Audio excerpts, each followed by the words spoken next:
আজ জুমার খুতবায় রমজানকে সামনে রেখে সংক্ষিপ্ত বক্তব্যের বিষয় সাধারণ দান। সময়ের গতিতে যাকাতের আলোচনা হতে পারে ইনশাআল্লাহ। আমরা সাধারণ দান নিয়ে এক গুরুত্বপূর্ণ সংক্ষিপ্ত বিবরণের চেষ্টা করব ইনশাআল্লাহুল আজিজ। যদিও আমাদের বিবরণের ধারাবাহিকতাই রয়েছে সলাতের পরে জিকির। রমজান পার হলে আমরা আমাদের নির্ধারিত বিষয়ে ফিরে যাব ইনশাআল্লাহ। তখন আমাদের আলোচনা শুরু হবে সালাম ফিরার পরে আমাদের কি বলতে হবে। আমরা আপনাদেরকে একটু আগিয়ে বসার জন্য অনুরোধ জানাচ্ছি। সম্ভব হলে আপনারা একটু আগিয়ে বসেন। যারা পিছনে দাঁড়িয়ে থাকবে তাদের জন্য যেন কিছু সুবিধা হয়। একাধিক দিন বলার ভিত্তিতে আমাদের অবগতিতে রয়েছে যে ইবাদতের জগতে সবচেয়ে শক্তিশালী ক্ষমতাধর ইবাদত হলো দান। দান একটি শক্তিশালী ইবাদত। সালাত একটি ইবাদত, সিয়াম একটি ইবাদত, হজ একটি ইবাদত, তাসবিহ তাহলিল জিকির আজকার এইগুলি সমাজে বড় বড় ইবাদত, যার বিনিময়ে মানুষ আল্লাহ তাআলাকে সন্তুষ্ট করতে পারবে। তবে এগুলি সব জান্নাত পাওয়ার মাধ্যম, এগুলো জান্নাত কিনার মাধ্যম নয়। একটাই ইবাদত দুনিয়াতে রয়েছে যা দিয়ে জান্নাত কিনা যায়, তা হলো দান। যার কারণেই দানের বিষয়টি আল্লাহ তাআলা মানুষকে বিভিন্নভাবে বলে উদ্বুদ্ধ করেছেন। আর দানের মৌলিক লক্ষ্য হচ্ছে অসহায় মানুষের রুজির ব্যবস্থা করা। যাকাত যাদের প্রতি ফরজ, এই কথা আল্লাহ পেশ করতে গিয়ে বললেন যে তোমাদের সম্পদে অসহায় নিঃস্ব মানুষের হক রয়েছে। আল্লাহ বললেন না যে তোমরা নিঃস্ব অসহায় মানুষকে দান করো, এই কথা বলেননি। বলেছেন অসহায় নিঃস্ব মানুষের হক দিয়ে দাও। হক মারে খাচ্ছ কেন? তার মানে যাদের যাকাত ফরজ হয়েছে তারা যদি যাকাত না দেয় তাহলে ফকির মিসকিনের টাকা মেরে খায়, হক নষ্ট করে। সেটা তো আপনার কাছে আছে, এটা দিয়ে দিবেন। না দিলে অসহায় মানুষের হক মেরে খাওয়া হবে। সম্মানিত দিনী ভাই বোন, রাসূল সাল্লাল্লাহু আলাইহি সাল্লামকে জিজ্ঞাসা করা হলো আইউল ইসলামে খায়রুন, ইসলামে সবচেয়ে ভালো মানুষ কে? ইসলামে সবচেয়ে ভালো কাজ কোনটি? কোন কাজটা মানুষের সবচেয়ে ভালো? তখন আল্লাহ রাসূল উত্তরে বললেন তুতইমুত তাম ওয়া তাকরাউস সালাম আলা মান আরাফতা ওয়া মান লাম তারিফ। মানুষের জীবনে এক নাম্বার ভালো কাজ হলো দুস্থ গরিবকে খেতে দেওয়া। এটা কি?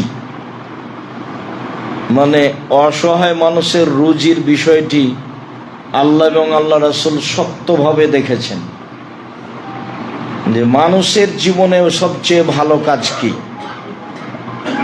তো মানুষের জীবনে সবচেয়ে ভালো কাজ হলো অসহায় মানুষকে খেতে দেওয়া। ও তো উপার্জন করতে পারে না।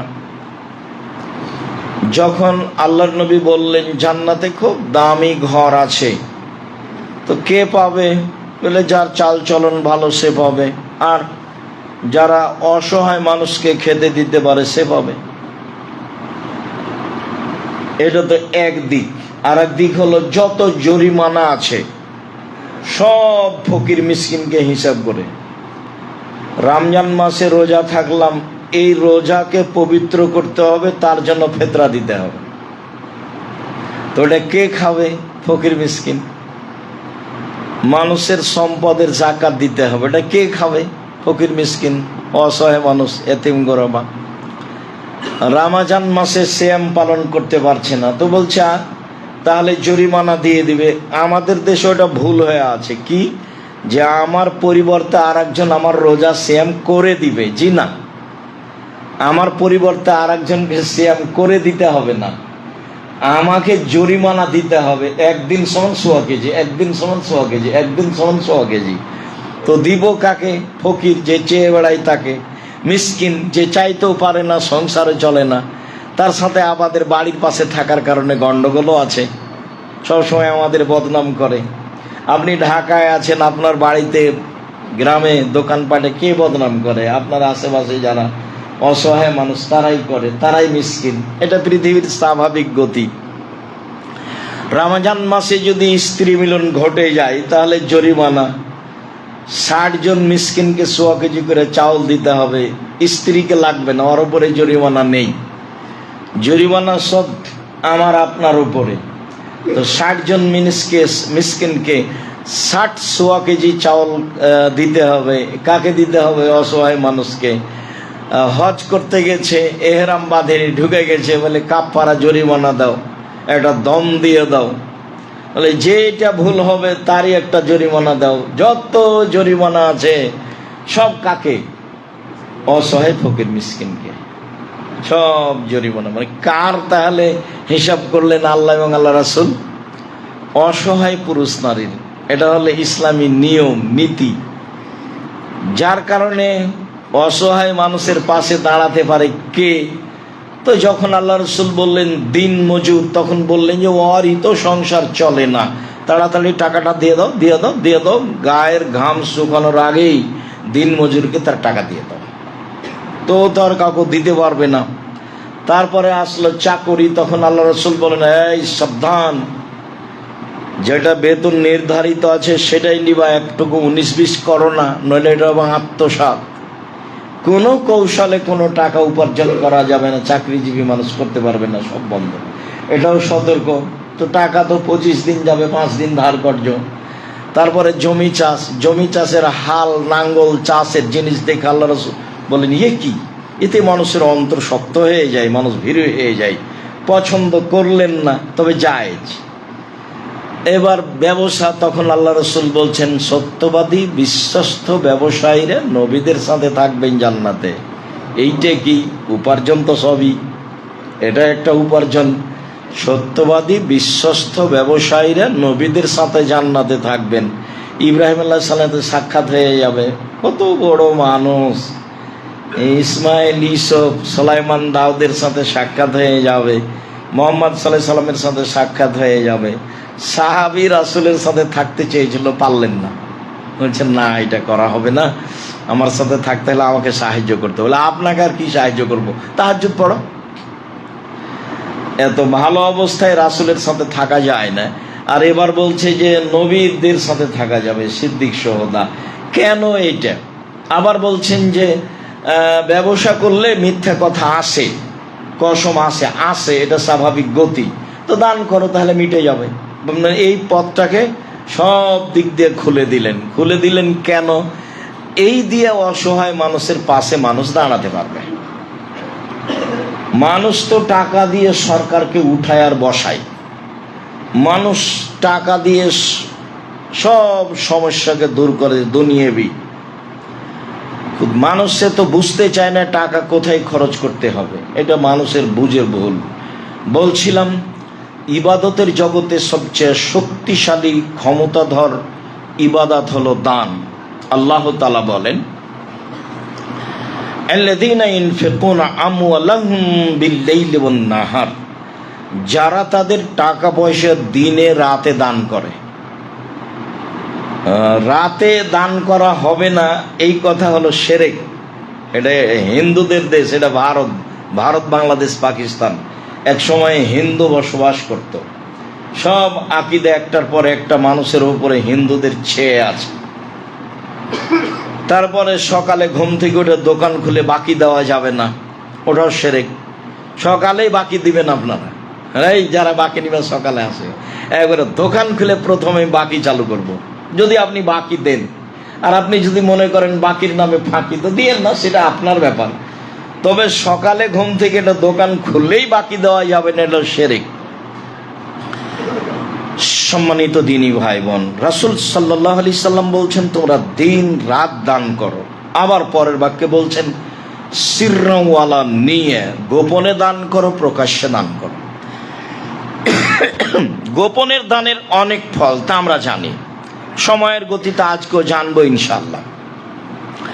তবে প্রকাশ্যে দান করা যায়। খোলা মাঠে আল্লাহ রসুল বললেন 600 কিলোমিটার পথ হেঁটে যেতে হবে, রৌদ্র খুব বেশি, শস্য নেই, টাকা পয়সা নেই, তো কি করবা, যার যা পারো সেটা দাও। তখনই বলেছিলেন উমর রাদিয়াল্লাহু তাআলা যে অর্থ সম্পদের অর্ধেক দিলাম, তখনই বলেছিলেন আবু বকর সিদ্দিক রাদিয়াল্লাহু তাআলা আপনাকে আর আল্লাহকে বাড়িতে রেখে যা আছে সবই দিলাম। তখনই উসমান রাদিয়াল্লাহু তাআলা বলেছিলেন যা লোকজন নেবে তার অর্ধেকের যাতায়াত খরচ খাওয়া খরচ আমি দিব। এই খোলা মাঠে দান করতে বললেন, তখন ইনারা তাই বললেন। প্রকাশ্যে দান করা যায়। আল্লাহ তাআলা বলছেন মানুষ গোপনে দান করে, মানুষ প্রকাশ্যে দান করে। যারা দিন রাত দান করে, গোপনে করে, প্রকাশ্যে করে, ফালাহুম আজরুহুম ইনদা রাব্বিহিম, তাদের জন্য তাদের প্রতিপালকের নিকটে প্রতিদান রয়েছে। কি? জান্নাত আছে। আর ওয়ালা খাউফুন আলাইহিম, বিচারের মাঠে তারা আশঙ্কিত শঙ্কিত হবে না। কি যে হয়, কি যে হয়, ওয়ালা খাউফুন আলাইহিম ইহজানুন, আর তারা চিন্তিত হবে না। ওয়ালাহুম ইহজানুন, আর তারা চিন্তিত হবে না, দুঃখিত। ফলাফল যে কি দাঁড়ায় কোনো চিন্তা নেই। আর জোর করে নির্বাচনও নয় যে জোর করে করে নিবে, এটা পথ পদ্ধতি নাই ওখানে। বিচারের মাঠে জোর করে কিছু করার পথ নেই, সবার হাত পিছন দিকে বাঁধা থাকবে যারা জাহান্নামে যাবে। আর বিচারের মাঠে উঠবে যখন, তখন কারো পরনে কাপড় থাকবে না, সবাই উলঙ্গ অবস্থায় থাকবে। মুহাম্মদ সাল্লাল্লাহু আলাইহি সাল্লাম। আয়েশা রাদিয়াল্লাহু তাআলা আনহা বললেন কি বলেন আল্লাহর নবী, ইয়ামজুরু বাযুম ইলা বাযিন, একজন মানুষ আর একজন মানুষকে দেখবে, এটা কেমন কথা হলো? সবাই উলঙ্গ থাকবে, জাহান্নাম তার চেয়ে লক্ষ গুণ বেশি কঠিন। কি দিয়ে বুঝায় আপনাকে আমি কিয়ামত কত কঠিন? ইয়াউমাইজিন তুহাদ্দিসু আখবারাহুম, যেদিন মানুষের সব কর্মের কথা মাটি বলে দিবে, টপ টপ টপ টপ মাটি বলতে পারবে কথা। মোবাইলের মুখ নাই, কথা বলতে পারে, মাটিরও মুখ থাকবে না, কথা বলতে পারবে। সবচেয়ে অত্যাধুনিক যন্ত্র মাটি। ফাত্তাকু দুনিয়া ওয়াত্তাকুন নাস, পৃথিবীর মানুষ তোমরা মহিলা থেকে বেঁচে থাকো, তোমরা পৃথিবী থেকে বেঁচে থাকো। মহিলা বিপজ্জনক বস্তু, এ কথাই ঠিক। মহিলার মাধ্যমে লক্ষ কোটি মানুষ জাহান্নামে চলে যাচ্ছে, পাপী হচ্ছে, জমি জায়গা অর্থ সম্পদ চাকরি বাকরি হারাচ্ছে, এ কথাই ঠিক। সবচেয়ে ভয়ঙ্কর জাতি হচ্ছে নারী পুরুষের জন্য। আর ভিন্ন ধরনের অত্যাধুনিক যন্ত্র হচ্ছে পৃথিবী। সেট করে দেওয়া হয়েছে, তারপর আপনাকে এই মাটির উপরে চলতে বলা হয়েছে। সেদিন মাটি টপ টপ করে আমার পক্ষে বিপক্ষে কথা বলতে থাকবে। এই কথা আল্লাহ তাআলা বলেন। কি দিয়ে বুঝে আপনাকে কিয়ামত কত কঠিন? সম্মানিত দিনী ভাই বোন, রাসূল সাল্লাল্লাহু আলাইহি সাল্লাম বললেন বিচারের মাঠে থাকবে না তাদের কোনো চিন্তা, থাকবে না তারা কোনো শঙ্কিততে, তারা কোনো আশঙ্কতা বোধ মনে করবে না যে আজ যে কি হয়, ভয় ভীতি তাদের থাকবে না দান করলে। এ কথা আল্লাহ তাআলা বলেন। আল্লাহ তাআলা বলেন আল্লাযীনা ইনফিকুনা ফিস সাররাই ওয়াজ যাররাই ওয়াল কাযিমিনাল গায়জ ওয়াল আফিনা আনিন নাস, বিচারের মাঠে জান্নাতে যাবে ওরা যারা সচ্ছল অবস্থায় দান করেছে, যারা অসচ্ছল অবস্থায় দান করেছে, যারা মানুষকে মাফ করে দিয়েছে, যারা রাগ দিয়ে কাজ নেয়নি, ওরা জান্নাতে যাবে। তাতে এক নম্বরে তিনি বললেন সচ্ছল অবস্থায় দান করে, রমজানেও অনেক বেশি করে। অসচ্ছল অবস্থায় দান করে, কম দান করে, যা পারে 10 টাকা দান। দান ইবাদত, এটা আপনাকে মনে করে নিতে হবে। 5 ওয়াক্ত সালাত যেমন ইবাদত, রমজান মাসে যেমন সিয়াম করছেন, এটা একটা ইবাদত। আপনি মনে করে নেবেন যে দান ইবাদত, আপনাকে এটা বিশ্বাস করতে হবে, নইলে আপনার করার খেয়াল থাকবে না। যে যখন চাইবে তখন আপনি মনে করবেন যে দাও, মাওলানা সাহেব কি করবে, চাচ্ছে 200-500 টাকা দিয়ে দাও, ফকিরটা চাচ্ছে 10 টাকা দিয়ে দাও। এখান থেকে ফিরে আসতে হবে, আমার প্রয়োজনে দান করতে হবে, এইটাই শিখতে হবে। এটা ইবাদত, ইবাদতের জগতে সবচেয়ে শক্তিশালী ইবাদত। আল্লাহ তাআলা আদেশ করেন, আনফিকু মিম্মা রাযাকনাকুম মিন ক্বাবলি আন ইয়াতি আহাদাকুমুল মাউত ফায়াকুলা রাব্বি লাউলা আখারতানি ইলা আজালিন করিব ওয়া ফাআসাদ্দাকা ওয়া আকুম মিনাস সালিহিন। ওই দিন আসার পূর্বে দান করো, যে টাকা পয়সা আমি দিয়েছি সে টাকা পয়সা দান করো। আমি তো তোমারটা দান করতে বলিনি, আমি যেগুলো দিয়েছি সেগুলো দান করো। ওই দিন আসার পূর্বে, যেদিন চলে আসবে তখন তুমি বলবে, আল্লাহ একটু সময় দাও, একটু সময় দাও, সামান্য সময় দাও, আমি কিছু দান করে ভালো মানুষ হয়ে যাব। অত্র আয়াতে আল্লাহ তাআলা বলেন, মরণের সময় মানুষ সময় চাইবে দান করার জন্য, মরণের সময় মানুষ সময় চাইবে না সালাত আদায়ের জন্য, মরণের সময় মানুষ সময় চাইবে না হজ করার জন্য, মরণের সময় মানুষ সময় চাইবে না উমরা করার জন্য। উমরা তো এখন ফ্যাশন, সপরিবারে চলে যাচ্ছে উমরা করতে। রমজানের মাস সেখানে থাকবে, ওটা কাবা ঘর, সারা পৃথিবী একই সমান, ওখানে এত টাকা পয়সা করে খরচ করে কি হবে, কি হতে পারে? ও সারাদিন ছবি উঠাচ্ছে, আহাল পরিবার নিয়ে ছবি উঠাচ্ছে, গল্প জমাচ্ছে, বন্ধু বান্ধব নিয়ে গেছে, দিন রাত ছবি উঠাচ্ছে আর গল্পে কাটছে। এইটা কি ইবাদত? আর এটা তো লোক দেখানো ব্যাপার আছে। বলছে সপরিবারে যাব, অপেক্ষা করছে, টাকা পয়সা দিয়ে সব কিছু রেডি করেছে। ভুল হিসাব।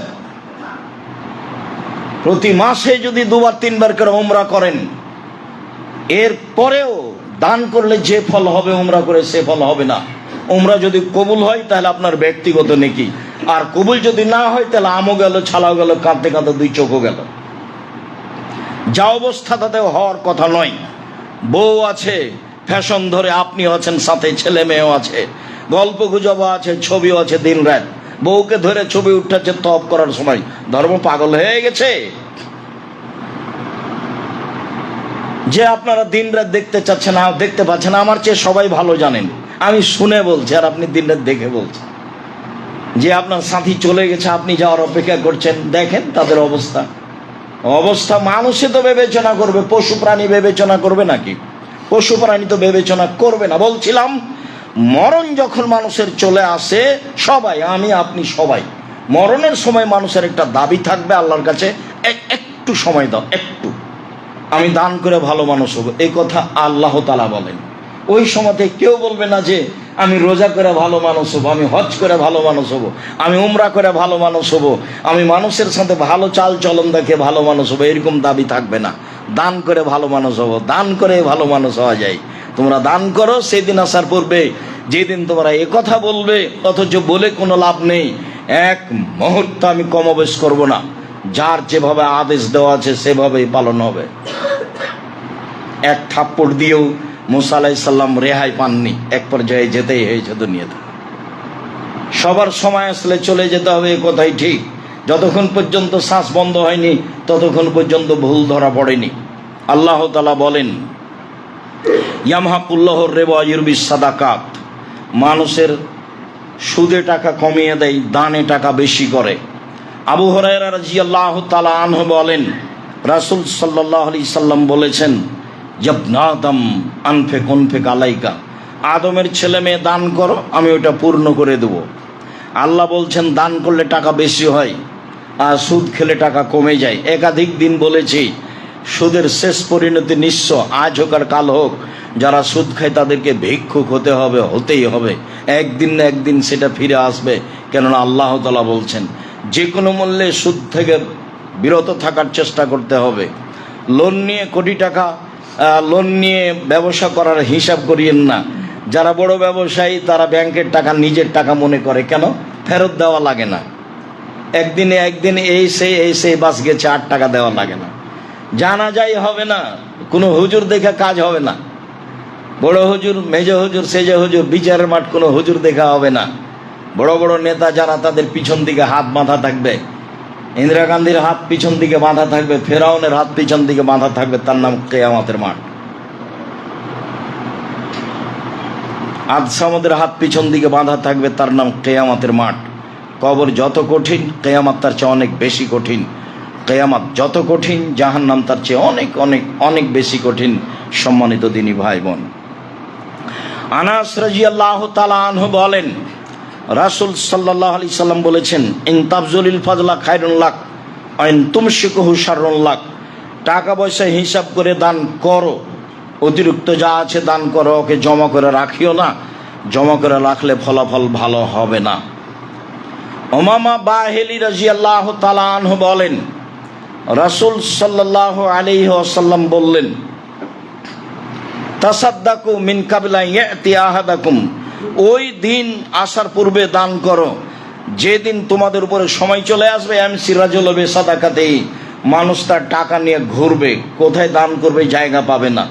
যেখানে দান করতে যাবে সে বলবে লা আতাতা বিলামস লা কাবিল তহফামাল ইয়াউম ফালা হাজাত আলাই বিহা, কালকে আসলে আমি আজকে আপনার দান নিতাম, আজকে আপনার দান আমি নিব না, আমার প্রয়োজন নেই।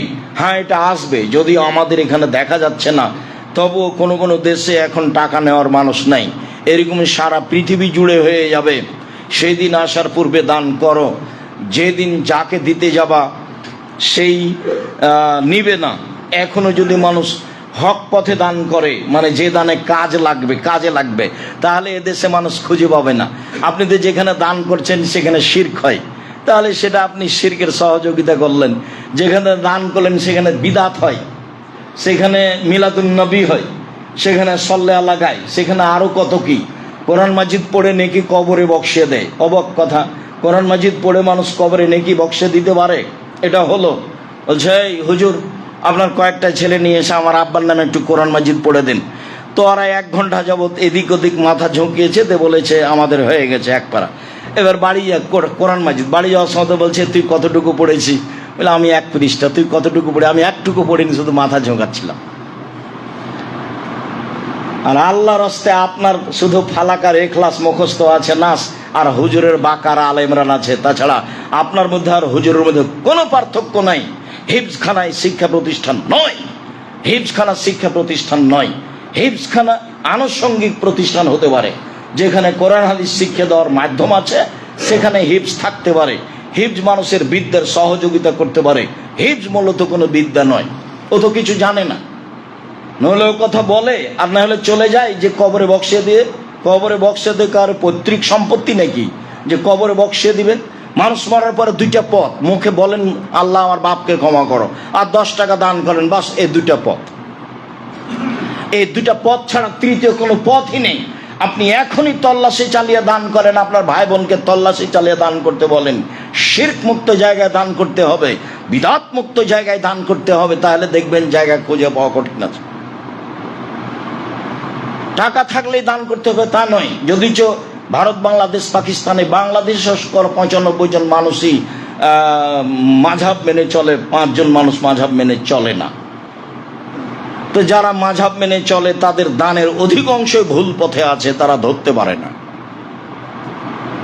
অথচ মাছ দিয়ে ভাত খেলে কাঁটা ফেলে খায়, দান করলেও বিবেচনা করা উচিত কোথায় দান করতে হবে। সম্মানিত দিনী ভাই বোন, উম্মু সালমা আসমা রাদিয়াল্লাহু তাআলা আনহা বলেন, রাসূল সাল্লাল্লাহু আলাইহি সাল্লাম বলেন, আসমা তাসাদ্দাকি ওয়ালা তুহসি, দান করো গুণে রাখবা না। কয় টাকা দান করলে এটা হিসাব করবা না। ওয়ালা তুফাই আল্লাহু আলাইকে, দান বন্ধ করবা না, নইলে আল্লাহ তোমার প্রতি দয়া রহমত বন্ধ করে দিবে। এটা নিষেধ, বুখারী মুসলিমের হাদিস, খুব ভালো করে খেয়াল করবেন। আসমা তুমি দান বন্ধ করো না। শোনো, যদি দান বন্ধ করো তাহলে আল্লাহ তোমার প্রতি দয়া রহমত, তোমার রুজির বরকত সব বন্ধ করে দিবে। আনফিকি মাস্তাতাতে, যা পারো সেটা দান করো, সম্ভবপর। দান জরুরি, তুমি দান করো।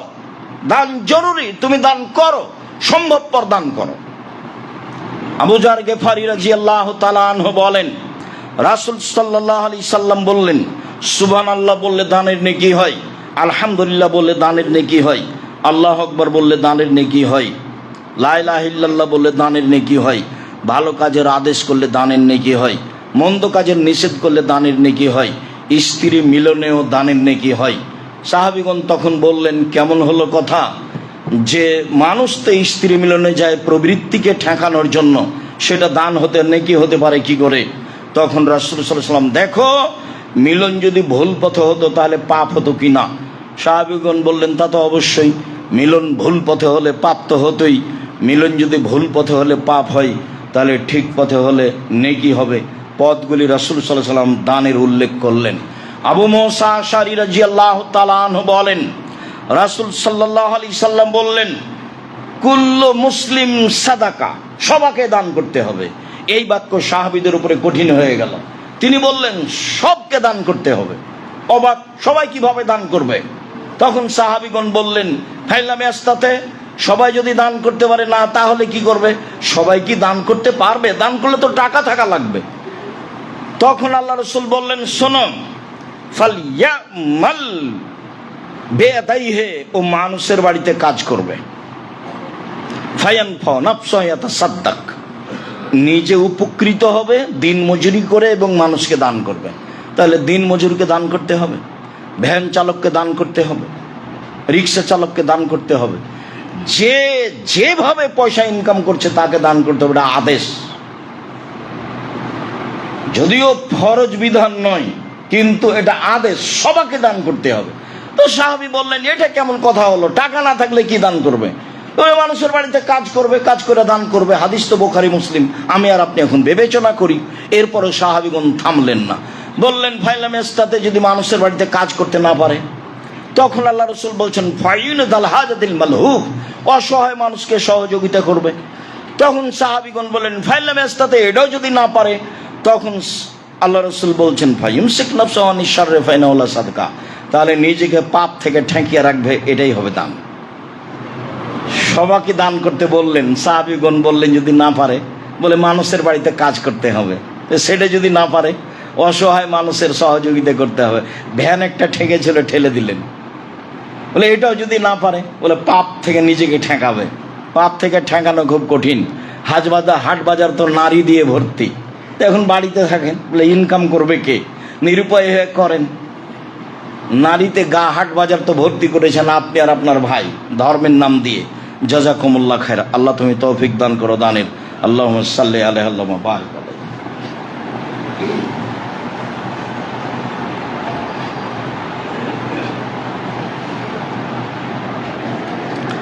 আলহামদুলিল্লাহ ওয়াহদা ওয়াসসালাতু ওয়াসসালামু আলা মান লা নাবিয়্যা বা'দা।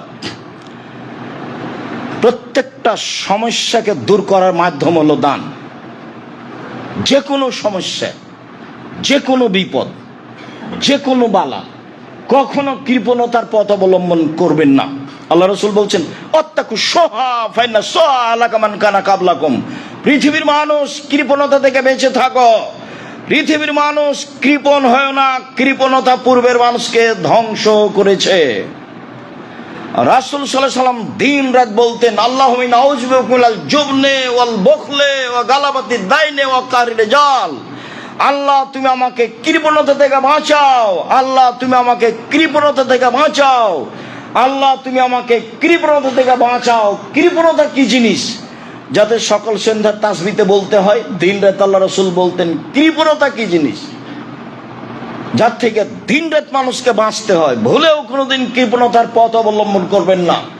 বাড়ি থেকে বের হবেন, আপনি গরিব মানুষ, 20টা 50টা টাকা নিয়ে বের হবেন, খুচরা 5 টাকা নোট করে নিয়ে।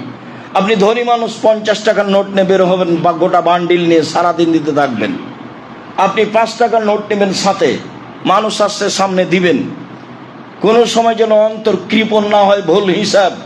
রাসূল সাল্লাল্লাহু আলাইহি সাল্লাম বলেন, 3 শ্রেণীর মানুষ ধ্বংস হবে, জাহান্নামে যাবে। এক, হাওন মুত্তাবা, প্রবৃত্তিকে মেনে চলে যে, মনকে মেনে চলে যে, প্রবৃত্তিকে মেনে চলে যে। প্রবৃত্তিকে মেনে চলে কে? দাড়ি চাচে যে। প্রবৃত্তিকে মেনে চলে কে? টাকনো নিচে কাপড় পরে যে। প্রবৃত্তিকে মেনে চলে কে? মিথ্যা কথা বলে যে। প্রবৃত্তিকে মেনে চলে যে কে?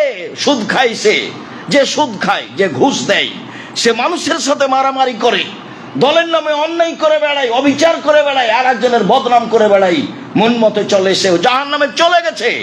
মরতে বাকি আছে, মরলেই জাহান্নামে যাবে। প্রবৃত্তিকে মেনে চলেছে, নগ্ন পথে চলে, যে কোটি কোটি মহিলা ফ্যাশন ধরে, আপনার ওই ফ্যাশন ধরে ঘুরে বেড়াচ্ছে দিন রাত। জিজ্ঞাসা করেন, রোজা আছে, ওর বাপও আছে, ওর মাও আছে। অবাক কথা, ওরা হিন্দুর মেয়ে নয়, ওরা মুসলমানের মেয়ে। জিজ্ঞাসা, ওর নাম আয়েশা, যাকে আপনি দিন রাত ল্যাংটা দেখছেন।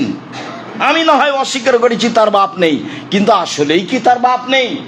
তার বাপ তো আছে, কাপুরুষ আছে। ওইসব কাপুরুষ বাপ থেকে কি হবে? বাপ ভিক্ষা করে খাওয়াবে মেয়েকে, মেয়ে কেন মাঠে, মেয়ে কেন বাজারে, মেয়ে কেন হাটে, ওর কেন ঘাড়ে ভ্যানিটি ব্যাগ? ও কি ওর ভাইকে মেরে খেয়েছে? ওর স্বামী নেই, ওর বাপ নেই, ওর শ্বশুর নেই, ওর বোনের ছেলে নেই, ওর ভাইয়ের ছেলে নেই, ও জাতিকে মেরে খেয়েছে। ফিরআউনের বন্যায় সবাই ডুবে গেছে, নূহ আলাইহিস সালামের বন্যায় সবাই ডুবে গেছে। যে ওই একা আছে পৃথিবীতে, তাই তাকে বাজারে যেতে হয়। কেন যাবে? কি দেখাতে চাই সে? মন মতে চলে যে জাহান্নামে যাবে সে। শোনন, 2, রাসূল সাল্লাল্লাহু আলাইহি সাল্লাম বললেন যে সহুন মুতা, কৃপণতাকে মানে যে জাহান্নামে যাবে সে, কৃপণতাকে মানে যে জাহান্নামে যাবে সে। এই জাবুল মারে নাফসহি, ও আত্ম অহংকারী যে জাহান্নামে যাবে সে। মানুষকে কোনো সময় তুচ্ছ মনে করবেন না, মানুষের কাছে স্বাভাবিক থাকবেন মাটির মানুষের মতো হয়ে। কাউকে গরম দেখাবেন না, কাউকে তুচ্ছ মনে করবেন না, নইলে জাহান্নাম চলেই গেছে। প্রবৃত্তিকে মানে যে জাহান্নামে যাবে সে, কৃপণতাকে মানে যে জাহান্নামে যাবে সে, আত্ম অহংকারী যে জাহান্নামে যাবে সে। এই কথা মুহাম্মদ সাল্লাল্লাহু আলাইহি সাল্লাম বলেছেন। সম্মানিত দিনী ভাই বোন, রাসূল সাল্লাল্লাহু আলাইহি সাল্লাম বললেন, ইন্না সাদকাতা তুতফিউ হাররাল কুবরি মিন আহলিহা, দান মানুষের কবরের শাস্তিকে বন্ধ করে দেয়। পৃথিবীর এমন কোন ইবাদত নেই যেটা করতে পারে, দানই মানুষের কবরের শাস্তিকে বন্ধ করে দিতে পারে। জনৈক লোক এসে বলল, আল্লাহর নবী, আমার আব্বা মারা গেছেন, ও তারা কামালান, টাকা পয়সা ছেড়ে গেছেন। বললাম, এই শ্রেণী আমাকে কিছু বলে যাননি। আমি আমার আব্বার নামে দান করলে আমার আব্বার পাপ মিটে যাবে কি? কালা নাম, হ্যাঁ। আল্লাহ রাসূল বলেন, হ্যাঁ, তোমার বাপের পাপ মিটে যাবে। আল্লাহ নবীও বলেননি ছোট বড়, জিজ্ঞাসাকারীও বলেননি ছোট বড়। হাদিস বুখারী মুসলিম। আপনি আপনার বাপ মায়ের নামে দান করলে কবরের শাস্তিতে বন্ধ হয়ে যাবে, এ কথা আল্লাহ নবী বলছেন, আমি বলিনি। তার পাপ মিটে যাবে, এ কথা মুহাম্মদ সাল্লাল্লাহু আলাইহি সাল্লাম বলেন, এ কথা আমি বলিনি। রাসূল সাল্লাল্লাহু আলাইহি সাল্লাম বলছেন, ইন্না সাদকাতা ইয়াতি ইয়াউমাল কিয়ামা, বিচারের মাঠে দান আসবে ছায়া হয়ে। অতক্ষণ পর্যন্ত আপনার উপরে ছায়া করে থাকবে যতক্ষণ পর্যন্ত বিচার শেষ না হচ্ছে। বিচার শেষ হওয়া পর্যন্ত আপনার উপরে ছায়া হিসাবে থাকবে দান, এ কথা মুহাম্মদ সাল্লাল্লাহু আলাইহি সাল্লাম বলেন। 7 শ্রেণীর মানুষ বিশেষ ছায়াতলে থাকবে বিচারের মাঠে। তার এক শ্রেণীর মানুষ গোপনে দান করেছে। ইন্না সাদকাতা সিররে তুতফিউ গাজাবার রাব্বে, গোপনে দান আল্লাহর রাগকে মিটিয়ে দেয়। সম্মানিত দিনী ভাই বোন, রাসূল সাল্লাল্লাহু আলাইহি সাল্লাম বললেন, ইন্না সাদকাতা তুতফিউল খাতিয়াতা কামা ইতফিউল মাউন নারা, নিশ্চয় দান মানুষের পাপকে মিটিয়ে দেয় যেভাবে পানি আগুনকে নিভিয়ে দেয়। এই কথা আমি বলিনি, মুহাম্মদ সাল্লাল্লাহু আলাইহি সাল্লাম বলছেন, দান মানুষের পাপকে মিটিয়ে দিতে পারে যেভাবে পানি আগুনকে নিভিয়ে দিতে পারে। কোন ইবাদত নাই পৃথিবীতে যা এমন করতে পারে। হজ পারে না, উমরা পারে না, সালাত পারে না, সিয়াম পারে না, তাসবিহ তাহলিল জিকির আজকার পারে না, দানই পারে। রাসূল সাল্লাল্লাহু আলাইহি সাল্লাম বলছেন, আসাদকাতু বুরহান, দান হলো দলিল। বুখারী মুসলিমের হাদিস। কি দান? দলিল মানে কি? দলিল, এই জমি আমার, প্রমাণে দলিল আছে। এই বাড়ি আমার, প্রমাণে দলিল আছে। বিচারের মাঠে আল্লাহকে বলবো আমি জান্নাত পাবো। আল্লাহ যদি বলে কেন, আমি বলবো জান্নাত পাওয়ার দলিল আমার কাছে আছে। আমি এমনি বিচারের মাঠে আসিনি, আমি দলিল আদিলে নিয়ে এসেছি, সেটা হলো দান। পৃথিবীর কোন ইবাদতকে রাসূল সাল্লাল্লাহু আলাইহি ওয়াসাল্লাম দলিল বললেন না দান ছাড়া। হাদিস বুখারী মুসলিম। সম্মানিত দিনী ভাই বোন, একজন মহিলা রাসূলের দরবারে এসে বলছে, আল্লাহর নবী, আমার মা হঠাৎ মারা গেছেন, আমি মনে করছি আমার মা কথা বলতে পারলে দান করতেন। আমি আমার মায়ের নামে দান করলে আমার মায়ের নেকি হবে কি? আল্লাহ রাসূল বললেন, হ্যাঁ। মহিলা মানুষ জিজ্ঞাসা করলেন আল্লাহর নবীকে। মহিলা মানুষ বলছেন, আয়েশা রাদিয়াল্লাহু তাআলা আনহা বলেন, যে মহিলা এসে আল্লাহ রাসূলকে বলল, আমার মা হঠাৎ মারা গেছেন, আমার ধারণা আমার মা কথা বলতে পারলে কিছু দান করতেন, আমি যদি এখন আমার মায়ের নামে দান করি নেকি হবে? আল্লাহ রাসূল বললেন, হ্যাঁ। সম্মানিত দিনী ভাই বোন, বিশেষভাবে মহিলাদের বলতে চাই, খারাজা রাসূলুল্লাহ সাল্লাল্লাহু আলাইহি ওয়াসাল্লাম ফিতরা আধা মাররা ইলা নিসা, তিনি ঈদুল আযহা ওয়া ঈদুল ফিতরে ঈদের মাঠে গেলেন।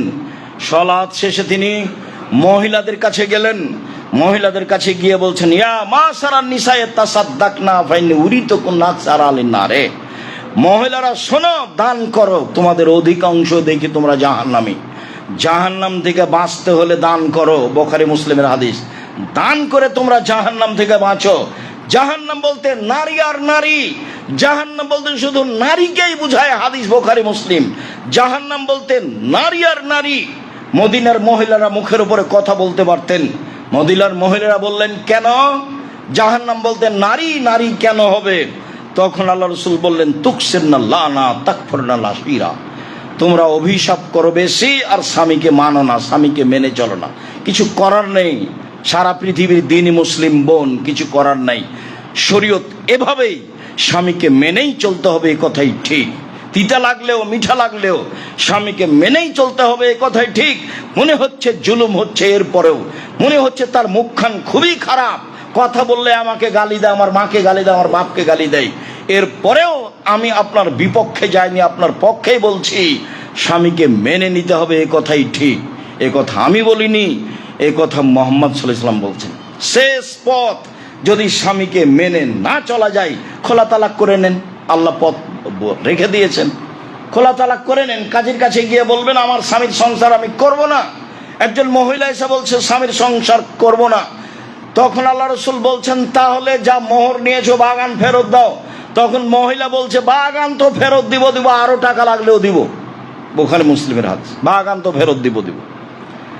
আর কারণে বলছে, আমি আর স্বামীর সাথে আমি সংসার করব না, এর অর্থ এই নয় যে আমার স্বামী খারাপ মানুষ, ও খুব পরহেজগার মানুষ, তার চাল চলন খুব ভালো, তবে সে খুব কুৎসিত, দেখতে আমাকে কেমন কেমন লাগে, খুব খাটো, 5 জনের সাথে চললে দেখা যায় খুব খাটো, আমাকে ভালো লাগে না, আমি শান্তি তৃপ্তি পাই না, আমি তার সাথে চললে ভালো সেবা করতে পারবো না। অতএব আমি 5টা বুঝে ভাবলাম যে আমার ভিন্ন হয় ভালো, অতএব আমাকে ভিন্ন করে দেন। বাগান ফেরত দিতে হবে। বাগান তো ফেরত দিব, আরো টাকা লাগলে দিব। হাদিস বুখারী মুসলিম। পথ খোলা আছে, স্বামীকে মেনেই চলতে হবে, এই কথাই রাসূল সাল্লাল্লাহু আলাইহি ওয়াসাল্লাম বলেন। সম্মানিত দিনী ভাই বোন, মহিলাদের জাহান্নাম থেকে বাঁচার পথই হচ্ছে দান। আব্দুল্লাহ ইবনে মাসউদের স্ত্রী যায়েনাব বলেন, যা ঈদের মাঠে আল্লাহ রাসূল বললেন, মহিলারা শোনো, জাহান্নাম থেকে বাঁচো, অলাবে হলিয়ে কন্যা, তোমাদের কানের গায়ের গয়না হলেও, যা কিছু আছে, টাকা যদি নগদ না থাকে, কানে যা আছে দান করে দাও, গলায় যা আছে দান করে দাও, হাতে পায়ে যা আছে দান করে দাও। শোনো, তোমরা দান করে জাহান্নাম থেকে বাঁচো, তোমরা দান করে জাহান্নাম থেকে বাঁচো, এই কথা রাসূল সাল্লাল্লাহু আলাইহি ওয়াসাল্লাম তাদেরকে বিশেষভাবে বলছেন। আদী ইবনে হাতেম বলছেন, রাসূল সাল্লাল্লাহু আলাইহি সাল্লাম বললেন, মা মিনকুম মিন আহাদিন ইল্লা সাইয়ুকাল্লিমুহুল্লাহু তাআলা ইয়াউমাল কিয়ামা লাইসা বাইনাহু ওয়া বাইনাহু তারজুমান ওয়ালা হাজিবুন ইয়াহজিবুহু। বিচারের মাঠে সবাই আল্লাহ মানুষের মুখামুখি কথা বলবেন, তখন কোনো দোভাষী থাকবে না, তখন কোনো অন্তরাল থাকবে না, মুখামুখি সামনাসামনি। বিচারের মাঠে যখন আল্লাহর সাথে কথা হবে, তখন কোনো দোভাষী থাকবে না। আমি যা বলবো আল্লাহ তা বুঝবেন, আল্লাহ যা বলবেন আমি তা বুঝবো, কোনো অন্তরাল থাকবে না। ফায়ানজুরু আয়মানা মিনহু, তখন ডান দিকে লক্ষ্য করবে, ইয়ারা মা কাদ্দামা মিন আমালিহি, জীবনের সব কর্ম দেখতে পাবে। বাম দিকে লক্ষ্য করবে, নিজের সব কর্ম দেখতে পাবে। নারীদের সাথে খেলতামাশা বন্ধ করেন, ছবি উঠে আছে, সেদিন বিচারের মাঠে সবকে দেখতে পাবেন। ডান দিকে দেখতে পাবে সব কর্ম, বাম দিকে দেখতে পাবে সব কর্ম, তারপর সামনের দিকে লক্ষ্য করবে, দেখবে জাহান্নাম। তখন আল্লাহ রাসূল বললেন, পৃথিবীর মানুষ, ফাত্তাকুন নারা ওয়ালাউ বিশিক্কি তামারাতিন, খেজুরের বীজের উপরে যে সাদা পদার্থ আছে, ওই সাদা ছিলকার সমান পরিমাণ হলো দান করে জাহান্নাম থেকে বাঁচো। টাকা না থাকলে কি হবে? কম থেকে কম। মহিলাদেরকে বললেন, তোমাদের টাকা না থাকলে কি হবে? হাতে গায়ে গলায় যা আছে তা দিয়ে দাও। পুরুষদের বললেন, সারা পৃথিবীর মানুষকে বললেন, শোনো, জাহান্নাম থেকে বাঁচো, খেজুরের বীজের উপরে যেই ছিলকা সামান্যতম পর্দা রয়েছে, সেটুকু পরিমাণ হলেও দান করে জাহান্নাম থেকে বাঁচো। এই বাক্য তিনি কোনো ইবাদতের সাথে বললেন না। বললেন না যে হজ করে জাহান্নাম থেকে বাঁচো, বললেন না যে উমরা করে জাহান্নাম থেকে বাঁচো। কি সাধে যে মানুষ ঘটা করে সপরিবারে রামাজানে চলে যাচ্ছে। বা এই কথা ঠিক, রামাজান মাসে উমরা করলে হজের সমান নেকি হয়, হাদিস বুখারী মুসলিমে, এই কথা ঠিক। কিন্তু আপনার আহাল পরিবারে গ্রাম আছে, অসহায় মানুষ, সবকে ছেড়ে আপনি চলে গেলেন, এটা আপনি কি দেখাতে যাচ্ছেন? আপনার ভাই বোনকে বলেন হিসাব পরিবর্তন করতে বলুক, বন্ধু বান্ধবকে বলেন হিসাব পরিবর্তন করতে হবে, এই হিসাব ঠিক নয়। আল্লাহ বললেন না, নবী বললেন না যে তোমরা উমরা করে জাহান্নাম থেকে বাঁচো, হজ করে জাহান্নাম থেকে বাঁচো, রমজান মাসের সিয়াম রোজা থেকে জাহান্নাম থেকে বাঁচো, এই কথা তিনি বলেননি। তিনি বললেন পৃথিবীর মানুষ শোনো, খেজুরের বীজের উপরে যে সাদা পদার্থ থাকে এই পরিমাণ হলেও দান করে জাহান্নাম থেকে বাঁচো। তিনি বললেন প্রত্যেক দিন সকালে 2 জন ফেরেশতা আকাশ থেকে নেমে আসেন, প্রত্যেক দিন সকালে 2 জন ফেরেশতা আকাশ থেকে নেমে আসেন। একজন বলেন আল্লাহুম্মা আতে লিকুল্লি মুনফিকিন খালাফা, আল্লাহ যে যতটুকু দান করে তা তুমি পূর্ণ করে দাও। দিন রাত একজন ফেরেশতা বলতে থাকেন। সারা পৃথিবীতে যেখানে যখন সকাল হয় ফেরেশতা বলেন আল্লাহ যে যতটুকু দান করলো তুমি তা পূর্ণ করে দাও। অপরজন বলে আল্লাহুম্মা আতে লিকুল্লি মুমসিকিন তালাফা, যে যতটুকু দান করলো না তুমি তার ধ্বংস করে দাও। এবার হাদিস তো বুখারী মুসলিম। একজন ফেরেশতা বলেন এইভাবে, আমার ধ্বংস কামনা করেন। আল্লাহ রাসূল বলেছেন যে কৃপণ জাহান্নামে যাবে, কৃপণতাকে মানে যে জাহান্নামে যাবে, এদিকে আবার ফেরেশতা রেডি করেছেন আল্লাহ। একজন ফেরেশতা প্রত্যেক দিন সকালে সারা দিন বলতে থাকে আল্লাহ যে যতটুকু দান করলো তুমি তার ততটুকু ধ্বংস করে দাও, যে যতটুকু দান করলো না তুমি তার ততটুকু ধ্বংস করে দাও। রাসূল সাল্লাল্লাহু আলাইহি ওয়াসাল্লাম বললেন আলিয়াদুল উলিয়া খায়রুম মিন ইয়াদিস সুফলা, দেওয়া হাত ভালো নেওয়া হাতের চেয়ে। খুব জরুরি দুর্ঘটনা ছাড়া মানুষের কাছে সাহায্য চাইবেন না। দিন মজুরি করে খাবেন, আমি তো বলেছি শেষ পথ দিন মজুরি। শ্বশুরের কাছে টাকা নিতে হবে না, যৌতুক নিতে হবে না, 24 ঘন্টার মধ্যে যৌতুক ফেরত দিতে হবে। মোটর সাইকেল আপনার শ্বশুর আপনাকে দিয়েছে, খুশি, ভুল কথা। আপনার শ্বশুর মোটর সাইকেলটা ফকিরকে দিতে পারে না? আপনার শ্বশুর যে মোটর সাইকেল আপনাকে দিয়েছে, আপনি কি কাপুরুষ? ফার্নিচার আপনার শ্বশুরকে আপনাকে দিতে হবে কেন? ভিক্ষা করে খান নাকি? কই আব্দুল্লাহর শ্বশুর তো আমাকে একদিনও বলে না, আব্দুর রহমানের শ্বশুর তো একদিনও বলে না, আব্দুর রহিমের শ্বশুর তো একদিনও বলে না আমাকে যে ভাইজান আমি কিছু একটু ফার্নিচার দিই। আমার বাসায় ফার্নিচার থাক আর না থাক সেটা ভিন্ন কথা। কই বলারই তো সাহস করে না কেউ। বলে না তো একদিন একটা ঘড়ি কিনে দিই ভাইজান, এক জোড়া জুতা দিই, তা তো বলে না কেউ। এরা তো সবাই আপনাদের সামনে, খোলা দিন রাত আপনাদের সামনে আসছে, এখন সবাই বাহির থেকে চলে এসেছে। আমি এ বলে আপনাকে খাটো করতে চাইনি, আপনারা আমি সহযোগিতা করতে চাচ্ছি, আপনারা আমি সাথে আছি। আপনি আমার দিনী ভাই, আপনি আমার দিনী বোন, আপনার আমি সার্বিক কল্যাণ কামনা করি। এবং ধর্ম প্রচারে আমি ফাঁকি দিইনি আপনাকে কোনো দিন, ফাঁকি দিয়ে আমি দিন প্রচার করতে রাজি নই। সম্মানিত দিনী ভাই বোন, আপনাকে এই অংশ এসে আমি আন্তরিকভাবে অনুরোধ জানাই যে কোনো সময় মানুষের কাছে সাহায্যের হাত পাতাবেন না। শ্বশুরের কাছে কিছু নিতে হবে না, শাশুড়ির কাছে কিছু নিতে হবে না। পথ তো একটা আছে, দিন মজুরিটা শেষ পথ। এরপর একটা পথ আছে ভিক্ষার, যেটা পছন্দ নয়, করবো না ভিক্ষা, কাজ করে খাবো। ভিক্ষা করবো কেন? আব্দুর রাজ্জাক সাহেব বলেছেন ওটা উনি কষ্টে বলেছেন, নিরুপায় তাই বলেছেন। কোনো পথই যদি না থাকে তখন বলেছে মেয়ে কেন গার্মেন্টসে, গার্মেন্টসে ওর বাপ যাবে, শেষ পর্যন্ত ভিক্ষা করবে বাপ মেয়েকে পড়ানোর জন্য। মেয়ে কেন এখানে, ছেলে কেন এখানে? বাপ তার ছেলে মেয়েকে মানুষের মতো মানুষ করবে জমিদারি দিয়ে, না পারলে চাকরি করে, না পারলে ব্যবসা করে, না পারলে দিন মজুরি করে, না পারলে বাপ ভিক্ষা করে ছেলে মেয়েকে পড়াবে। ছেলে মেয়ে কেন মাঠে, ছেলে মেয়ে কেন টোকায়? এভাবে আল্লাহ রাসূল বলেননি এসব টোকামি এদিকে আসতে হবে, এটা বলেন না। ছেলে মেয়ে কেন টোকাই হবে? সব জিম্মেদারি বাপের উপরে চাপানো আছে। যেভাবে বাপ বুঝেছে নিজেকে সেটা সংসার নয়। সংসার পরিচালনায় পিতার ভুল হয়েছে, সংসার পরিচালনায় মায়ের ভুল হয়েছে, এটা সংসার নয়। হাত পাতা শিখাতে হবে না ছেলে মেয়েকে। প্রয়োজনে দিন মজুরি করে খাবো, প্রয়োজনে বাদামের ব্যবসা করব, প্রয়োজনে চকলেটের ব্যবসা করব, প্রয়োজনে কলার ব্যবসা করব, মানুষের কাছে হাত পাতবো না, মানুষের কাছে হাত পেতে নিয়ে জীবিকা নির্বাহ করতে রাজি নই। সম্মানিত দিনী ভাই বোন, বলছিলাম রমাজান মাসকে মূল্যায়ন করার চেষ্টা করেন। সব দরজা খোলা আছে, জান্নাতের সব দরজা খোলা। এর অর্থ এই নয় যে এখন সবাই জান্নাতে যাবে। জাহান্নামের সব দরজা বন্ধ, এর অর্থ এই নয় যে এখন কেউ মরলে জাহান্নামে যাবে না। রহমতের সব দরজা খোলা, আকাশের সব দরজা খোলা।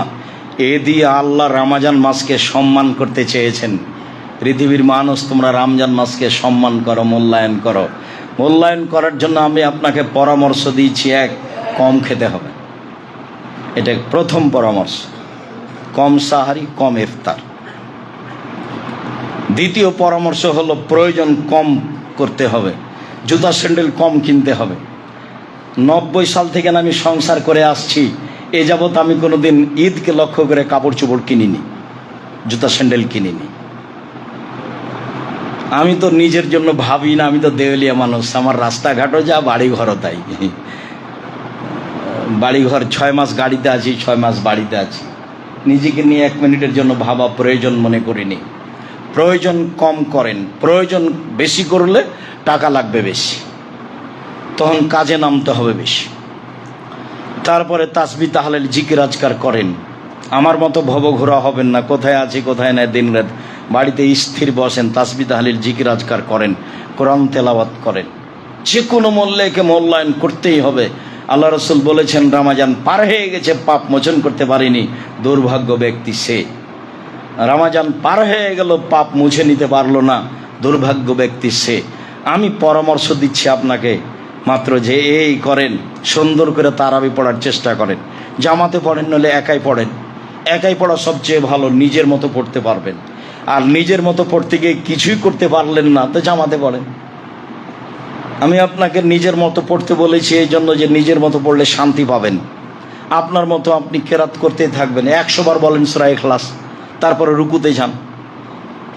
কম খাবেন, কম হিসাব করবেন, কম প্রয়োজন নিয়ে আসবেন সামনে, তাহলে আপনি রমজানকে মূল্যায়ন করতে পারবেন।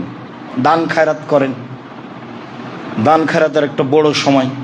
যাকাত তো দিতে হবে, সে নিয়ে তো কোনো কথা নেই, দানের কথাই বলছি। দান করেন, করতেই হবে, সবাইকে দান করতে হবে।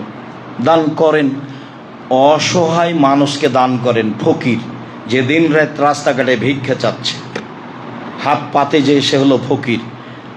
চায়ও না, সংসারও চলে না, সে হলো মিসকিন। খুব ভালো মনে রাখবেন, চায়ও না, সংসারও চলে না, সে হলো মিসকিন। তাদের দেন, তাদেরকে খুঁজে দেন, তাদের বাড়িতে টিউবওয়েল আছে কিনা পানির ব্যবস্থা করে দেন, ওদের কাপড় চোপড় দেন। এগুলো ব্যবস্থা। কে বলেছে যে মানুষগুলোকে খাওয়াতে হবে? এই প্রথা তো ভালো নয়। আরও 5 জন সেখানে ধনী মানুষও খেতে যায়, খাওয়ার প্রথা। ইফতারি ব্যবসা হুজুরদের করাতে হবে তা নয়, আপনি নিজে মানুষকে ইফতার করাতে পারেন। মানাফতারা ফালাহু মিসলু আজরিহি, যে ব্যক্তি আরেকজনকে ইফতার করালো সে তারই সমান নেকি পাবে, ওজতে নেকি পাবে, ওর কমানো হবে না। হাদিস তো বুখারী মুসলিম। এখানে দাওয়াত সেন্টারে ইফতারের ব্যবস্থা হয়, ইফতারি পাঠান। কেউ 5000 পাঠাবেন, কেউ তো 500 টাকা, কেউ 10 টাকা তো পাঠাতে পারবেন। জামিয়া সালাফিয়া রাজশাহীতে 500 ছেলে আপনাদের খাচ্ছে, তার মানে ওরা এখন টাকা দিবে না, তো ওরা কে খাবার দিবে? সৌদি আরব থেকে শিক্ষক এসেছেন রমজান মাসে, আমাদের আগেও বলেননি। এখন প্রতিষ্ঠান ছুটি দেওয়া হয়েছে, সব ছেলে চলে গেছে। এখন ছেলের বাপ কি টাকা দিবে? বলছে জি না, আমি তো টাকা দিব না। তো এখন সব ছেলেগুলো আসলো, কে খাওয়াবে? তো জামিয়া সালাফে খাবার দিবে। জামিয়া সালাফে কে? বলে আপনার কাঁধের ওপরে আছে। আমি তো কোনোদিন জামিয়া সালাফেকে টাকা দিইনি, কেউ দেয়। এতগুলো ছেলে খাবে, কি খাবে? এখানে 200 আছে, তাহলে 5 আর 2 700 ছেলে মেয়ে আছে।